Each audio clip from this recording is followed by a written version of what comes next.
This video is sponsored by Only Crits. Last month, I launched a new video series where I break down TV shows, and I start analyzing them and using them as examples for how we can structure our own RPG campaigns. However, I want to talk a bit about a whole category of TV shows, and those are the stories with a clear, built-in ending established as part of its premise. And we're going to be talking about how this can be handled well in our own games, but probably not the same way a TV show would handle it. And in fact, depending on your game, adapting an episodic TV show with a clear end goal might really not work for you at all. If you like this video, make sure to like and subscribe and ring the bell. Everyone who does that really helps a lot because it tells YouTube that you want to watch this video, and that helps bonus videos like this one cut through some of the algorithm BS and find their audience. Excuse me. Oops. Did you just say algorithm BS? We talked about this. I know, Oddwick, you're an algorithm wizard, so I know this feels maybe a little bit sensitive for you, but I just meant that sometimes when I upload videos on not my scheduled days, and sometimes when they're a little bit off the normal topics, they can potentially struggle to find their audience. That is all I was saying. Well, if they want to see your bonus videos, they need to subscribe. That's what I said. And they should ring the bell. I said that too. We need their subscriptions. After all, we're trying to get to 100,000 subscribers by the end of the year. I mean, like I told you at the beginning of the year, I don't think that's going to happen. On an average month, I usually get 700 to like 1,100 new subscribers, and that's pretty good. If I were to get 100,000 subscribers by the end of the year, I would need to get 4 times as many subscribers every month. I just do not see that happening. I believe in you. We'll get there soon. As long as everyone subscribes. Sorry about him. I know it's annoying, but he says he's going to go away once I hit 100,000 subscribers, which means we have a clear end in sight. You know, that's really similar to these TV shows we're talking about today. Perfect segue. See, a lot of episodic TV shows don't have any clear end goal for the end of the series. The characters aren't working toward anything specific. Columbo is just solving crimes. The cast of Law & Order SVU doesn't have a finish line. They're not going to stop when they catch one specific bad guy. The crew on Firefly wasn't trying to save their money to retire. They weren't planning one huge job that the entire show was building toward. That show did have mystery subplots, but the show itself was designed to continue once those were resolved. The doctors on Grey's Anatomy are just going to keep treating patients and facing deadly disasters forever, even though the COVID season made the most sense as the logical finale for that show, but that's a discussion for another day. Sure, some shows might have something we want to see happen at the end, like with Friends, we want Ross and Rachel to wind up together because that's something the show has been teasing us with in some form or another ever since the pilot. But if they do get together, that doesn't mean those characters are never allowed to hang out together anymore. The core premise of the show didn't hang on their relationship. And there are other shows that might pay lip service toward a final goal, but that doesn't play a major role in the day-to-day run of episodes. For example, on Monk, we learned that the main character's OCD and his phobias got a lot worse when his wife died. We learned that in the pilot. And we also learned that hers was the one case that he never solved. But there's no subplot running through each episode where he's making progress toward solving that case. He's not making any movement toward that goal. He's not pouring through old records in every episode. In fact, I think in 5 seasons, at least the 5 seasons I watched as a kid, that ran for 8 seasons total, there were very few, if any, episodes that ever dealt with Monk still trying to solve his wife's death. The fact that her death was a mystery was really just something they could come back to for the finale once they knew the show was ending. Which is exactly what they did. According to Google, the final episodes of the show were about finally solving his wife's murder. However, there are lots of other shows where the characters have a much more concrete goal and they're actually working toward it in every episode. On The Mentalist, the main dude was also trying to solve the murder of his wife and daughter at the hands of a serial killer, but throughout the show he was actually making progress, especially apparently during seasons 4 through 6. I've literally only watched a couple episodes of that show ever, but even with a little bit of exposure and some cursory Googling, I know that the task force that The Mentalist worked for was trying to catch Red John. Finding him was part of the premise of the show. And then that story actually advanced over time. Red John had operatives that infiltrated the characters' lives. There were red herrings and copycats and rival investigators. The show was still a police procedural drama. Each episode was about, whatever crime they could come up with. But the end goal wasn't just this vague thing they might use for the finale. It was often actively moving the story forward. And there's a spectrum as to how big a role these built-in endings will play throughout each episode of a show. For example, Stargate SG-1 was about beating an alien race called the Goa'uld, but the day-to-day adventures were just about exploring different planets and hoping you'd find new resources or allies, when in fact you'd usually wind up in some sort of sci-fi adventure that had to be resolved in 42 minutes. Sometimes they'd fight the Goa'uld, and sometimes they just get their minds swapped into another body by an old wizard, or they travel back in time, or accidentally open a wormhole to a black hole, or wind up in a Groundhog Day-style time loop. All those episodes, by the way, are certified bangers. On the other hand, in My Name is Earl, the main character had a list of bad things he'd done in his life, and nearly every episode was about him crossing an item off of his list. So in theory, every episode gets us closer to the day when Earl completes his list. Although, more on that later. A bunch of episodes of Gilligan's Island are about the characters trying to get home, but on Quantum Leap, Sam was completely powerless. But every episode opened with a reminder that he hoped the next leap would be the leap home, so it stayed fresh in your mind every time you watched it. Sliders worked the same way. They had no real control over their remote control for the wormholes, but they hoped each new leap would be the leap home, just like a quantum leap. The D&D cartoon was also often about trying to get home. And every episode they got kind of close, and they might find a portal. Sometimes they even went through a portal and got home, but they'd always wind up back in the D&D world at the end of the episode, hoping to get home next time. Star Trek Voyager also had the crew traveling across space trying to get back home. And as you'll probably notice, nearly all of these conflicts and goals are designed around the format of a weekly TV show. Go visit other planets, go do good deeds, go visit other realities, go to another period of time, explore more uncharted space. That's the engine that drives episodic TV shows with a finish line in mind. As our characters are pursuing this goal, what wacky weekly hijinks will they get up to this time? But of course, TV shows are typically designed to go on indefinitely. Well, they used to be before streaming, but we'll get to that. But the point is, these mysteries or goals weren't really designed to be resolved, at least not anytime soon. They're just designed to provide an excuse for whatever show the creators already wanted to make. But there was also an understanding from their audience that this goal probably wasn't going to be resolved before the end of the series. Now, obviously these creators hoped the finale would be a satisfying end to the series, but they weren't in control of that. When The Fugitive went off the air in 1967, the people in charge of the network didn't even care about resolving the story. Producer Leonard Goldberg has talked about how he tried to get them to agree to one more episode to air in August to resolve the story of the one-armed man who killed Richard Kimball's wife. Wow, another long-running mystery about a dead wife, that's funny. But the head of the network didn't seem to understand that audiences were actually invested in the story. Goldberg had to go to the advertisers and get them to pay for it, and only then would the network actually air the two-part finale. And of course, it was a huge hit, because the audience wanted that resolution.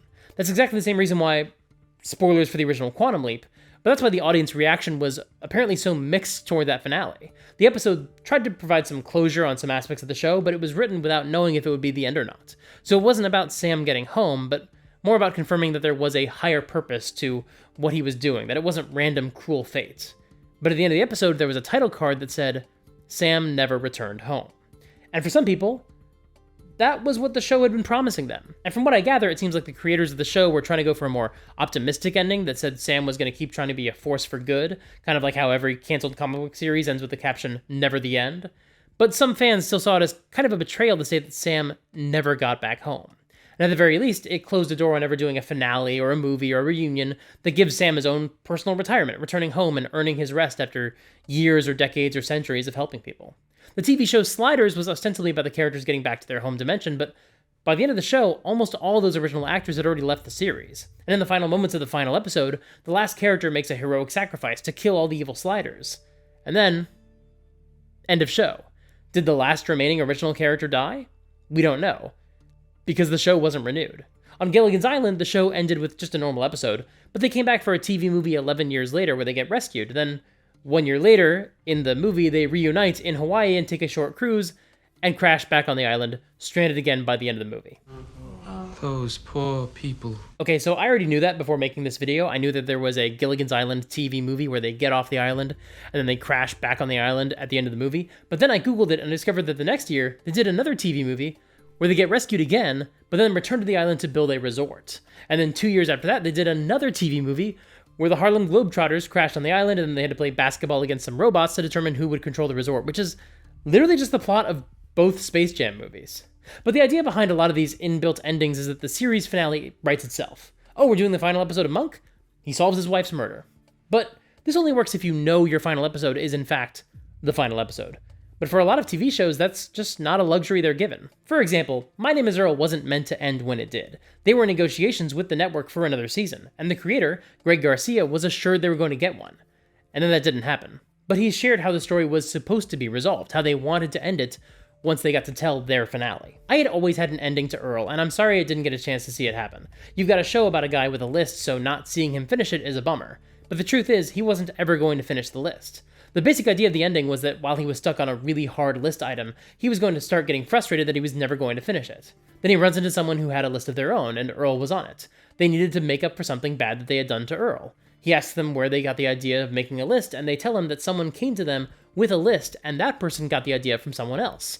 Earl eventually realizes that his list started a chain reaction of people with lists, and that he's finally put more good into the world than bad. So at that point, he was going to tear up his list and go live his life, walk into the sunset a free man, with good karma and finally at peace with what he's accomplished. I'm sure everyone sitting here watching this video can think of a TV show that was going somewhere interesting, but then it got canceled and they never managed to tell their story. And I'm not inviting you to post joke answers like, oh, it's a shame Heroes only got 1 season. Oh, too bad Game of Thrones only got 4 seasons. Oh, I wish How I Met Your Mother hadn't been canceled after season 3. No, we're not talking about TV shows that dropped the ball. I'm legitimately asking you to think of TV shows that didn't get to finish their story.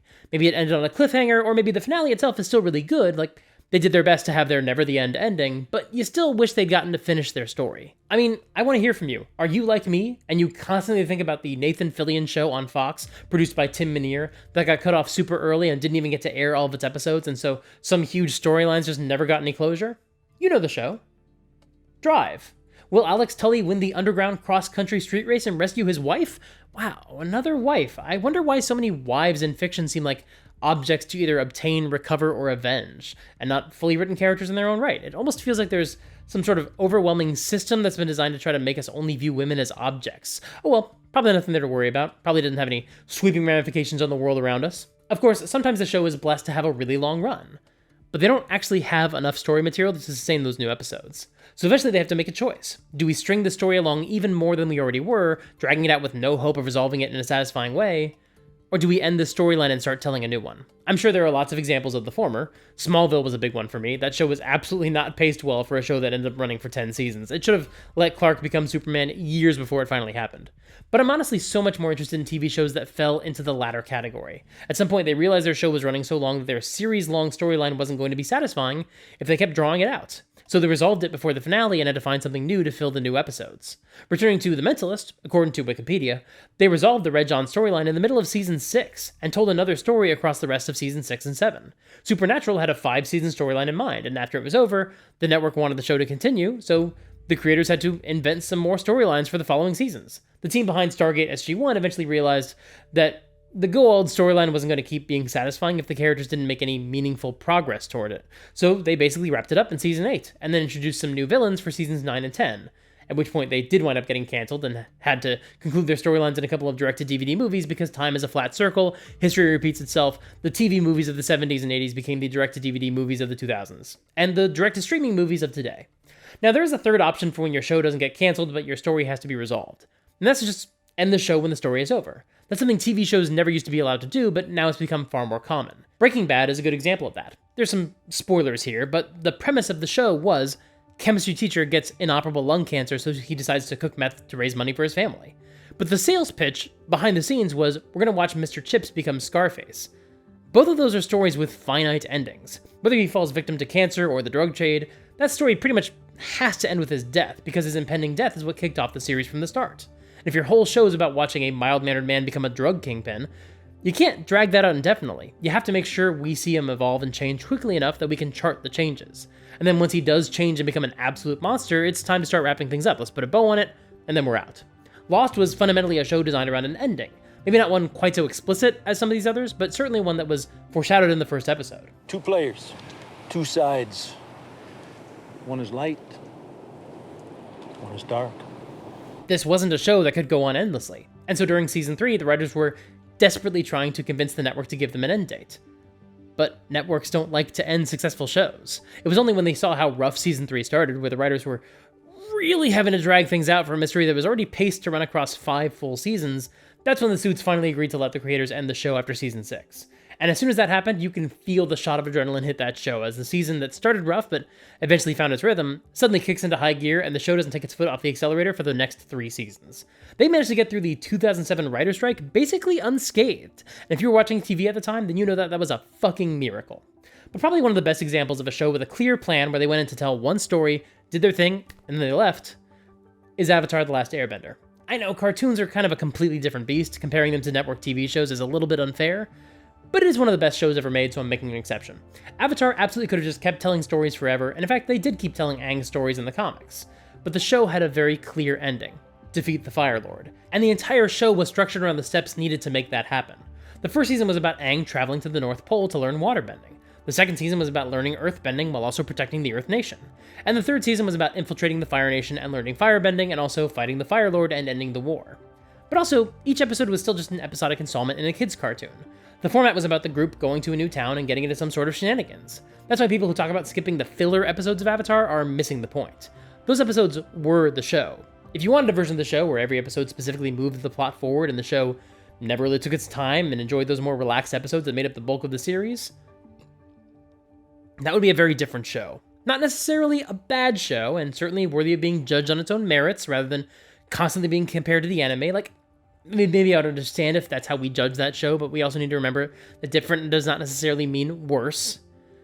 But also, maybe that would be a show where every single writing decision seems specifically designed to bother me, like, me specifically. Again, no shade if anybody else liked that version of the show. I'm always glad people like things, even if I don't. But it just would not be my thing. However, the format of that live-action show probably would lend itself better to a D&D campaign than the anime does. Because here's the thing. The audience of a TV show understands that a built-in ending is really just a promise that they're going to do something specific with the finale. Maybe that story plays a role throughout the series, and certainly that's a lot more common these days. After all, there's a reason none of the examples I've listed premiered less than 15 years ago. TV shows have changed a lot in the past few years. But for decades, TV audiences knew that if they sat down to watch any random episode of a TV show, the overarching story probably wouldn't be advanced in any meaningful way. These built-in endings are really just a framing device. Something like How I Met Your Mother isn't really about getting closer to finding the mother every episode. That's just a gimmick so they can do a sitcom about 20-somethings in New York, but have it stand apart from Friends and Seinfeld and all the other copycat shows out there. And that's not a pejorative to call it a gimmick, it's just the way shows work. You need something to help stand apart from other shows. Now again, that doesn't mean the audience doesn't care about that ongoing story. See our Fugitive example. Because the fulfilling that story is still the promise of the premise. It's a contract with the audience. Give us your time, and we'll give you a satisfying ending. We'll make you feel like it was worth it. That's why the ending of How I Met Your Mother rubbed so many people the wrong way. It wasn't because they suddenly decided they hadn't enjoyed any of the previous 9 seasons worth of episodes, but that finale still walked back a lot of the character work and made the mystery feel irrelevant, so it made audiences feel like the show had wasted their time. But as long as you don't screw up the ending when you get there, you can kind of do whatever you want with the rest of the show. You don't have to actually move the story forward. And like I said, different shows have different relationships with their ongoing narratives. I mean, The Dead Zone didn't even start its long-running plot until the season 1 finale, and that was based on a book, and it had already been adapted into a pretty famous movie, so for people who are already familiar with that story, that might have felt like an insanely slow burn. But the creators wanted to make a more episodic show about a psychic going around solving people's problems, so they took some of the emphasis off of the villain and the apocalypse he's going to cause. Not because they didn't want to tell that story at all, but just because that wasn't what each individual episode was going to be about. But I don't know if a D&D game works that way. The audience of a D&D game doesn't sit passively and watch and observe elements as they play out. They're involved. And if you just want to do a bunch of episodic one-off adventures where the party goes on adventures that don't have anything to do with each other, that's totally fine. When Matt Colville compared a D&D campaign to an episodic TV show like Columbo, that's what he was talking about. And it's a format that has worked fantastically for him and for so many other game masters over the past 50 years. But those campaigns don't usually have a final goal the players are working toward. Or I guess they do in the sense that players want to get to the highest levels and track down magic items, but within the story itself, they don't have a literal goal that they're trying to reach. If the party does have a concrete goal that they've structured the campaign around, like assembling the Rod of 7 Parts, or defeating Vecna, or even just exploring a mega dungeon like Undermountain, the party will not be happy if most of their adventures don't move the story forward in any meaningful way. That doesn't mean that every single session has to be all killer, no filler, but in theory, every adventure, or at least nearly every adventure, should be in service of that final goal. And you can still break up that adventure into manageable chunks. You want to run a campaign about assembling the Rod of 7 Parts? Okay, you need an adventure to find each part, but you also need a few adventures to break things up. Maybe start with an adventure that establishes the stakes, and then the party goes on a mission to figure out where the next rod piece is, then they go find that piece, and then they have to go on a heist to get some key they need to reach the second piece, then they go find the second piece, then they have to kill a bad guy who's going to do something dangerous to one of their allies, and then back on the hunt for the third piece. Then after they get that piece, their home is under attack, and they have to protect it, and then you go on the search for the fourth piece, and so on. This is an example, but hopefully you get the idea. Every single session doesn't have to be in service of just this one storyline. You don't have to run your game like a Netflix show that really feels like an 8-hour movie. You can have bottle episodes and side quests and so many other things that we'll talk about throughout this year. You can still have an adventure where they get asked to slay a dragon, and that doesn't have to be linked to the Rod of 7 Parts at all. It's just a neat thing they get to do. And your players will probably still enjoy that session. But I don't think you can just sit back and run a game like it's Avatar: The Last Airbender, with the players just dropping by each town and doing some random shenanigans. Because the players will want the story to move forward. They want to learn waterbending and earthbending and firebending and defeat the Fire Lord. Now, that does not mean that we can't learn anything from the format of Avatar. In fact, I'll probably do a whole other video about the lessons we can learn from the format of that show very soon. But I do still think that if your players don't really make any progress toward their first goal, simply learning waterbending until they reach session 9, and if they don't make any further progress until session 18, that's probably not going to feel enormously satisfying to them. Of these shows with built-in endings, I honestly think one of the best examples is probably Stargate. I'm not saying you should just drop these episodes directly into your game and it would work perfectly. It's still a sci-fi show with a Planet of the Week format and a lot of 22-episode seasons. There's a lot of filler there. But there are also at least a few episodes each season that do move the larger story forward. They'll face a new gold system lord, or they'll find some alien race that might be potential allies, or they'll go deal with a personal conflict, like helping Teal'c's family, or exploring Jack's trauma, or they'll find out more information about where the Goa'uld took Daniel's wife. Wow, another wife? Really? Okay. Or some weasel from the government will try to take over and or shut down the Stargate program. And then sometimes something huge would happen. Like, obviously you can expect something huge to happen at the end of every season, but other times there'd just be a huge episode in the middle of a season, and these episodes would have a lot more impact than all the other episodes that are just random sci-fi bullshit. And once again, that is not a disparagement of the show. Random sci-fi bullshit is literally why they made it, and a lot of those episodes are still the best of the entire series. But an RPG campaign just has very different demands than a TV show. Although, I suppose if you formatted your campaign the same way as that show, where you work for an organization and they're sending you out on these missions to different planets, and some of those will move the story forward and some will just be one-off adventures, and if you tell your players that's what they should expect, you could probably repeat the exact format of a season of Stargate. But even if that's not the case, you could probably still get away with it. You could find your own balance of how many episodes you prefer to move the story forward versus just being a mission of the week. And I bet if you watched all episodes of Stargate SG-1 and Stargate Atlantis and throw in Stargate Universe, which is very different, they're just doing Battlestar Galactica, but I still like that show. But if you watched all 17 seasons and all 3 movies of the Stargate franchise, you'd find every season strikes a different balance between moving the story forward and just filling the episodes with random sci-fi bullshit. And you can use those to decide which season or seasons hit the right ratio between Planet of the Week adventures and installments in a larger narrative, and then model that format in your own game. But of course, this format is still vulnerable to disappointment if the campaign ends early. What if the game gets cut off and we never get to resolve the war with the Goa'uld or the Ori? Well, we'll talk about that later this year. But honestly, the best way to make sure your campaign is more resilient to that kind of disappointment is to instead model shows that have season-long arcs, like Buffy the Vampire Slayer or Veronica Mars. If Veronica Mars was examining one mystery across the entire show, that would make for a pretty frustrating watch. So instead, each season has its own mystery going on, and once that was resolved, she moved on to another huge mystery that would last several more episodes. And of course, there are other shows where there isn't one series-long narrative, but instead there are season-long narratives, and we'll talk about some of those throughout the year, I'm sure. There are also a lot of ways to foreshadow larger subplots so you can have the best of both worlds, but once again, we'll come back to that in other videos. But like I've said, you don't necessarily need a meta plot running through your entire campaign. Your game could be more like a superhero story, like Batman, where there really is no end in sight. It's just an ongoing quest to tell as many dope adventures as possible. But if you want to have an ongoing story running through your campaign, and if you think the campaign will probably end once that story is told, then I hope you'll keep some of this advice in mind when prepping your game. Of course, it's also possible that I don't know what I'm talking about, and your players would love a campaign where you just take your time and don't worry about moving the story forward for several weeks or months at a time. So that is something else you have to factor in as well. What do your players want? And the truth is that is not a question I can answer for you. You have to judge it for yourself.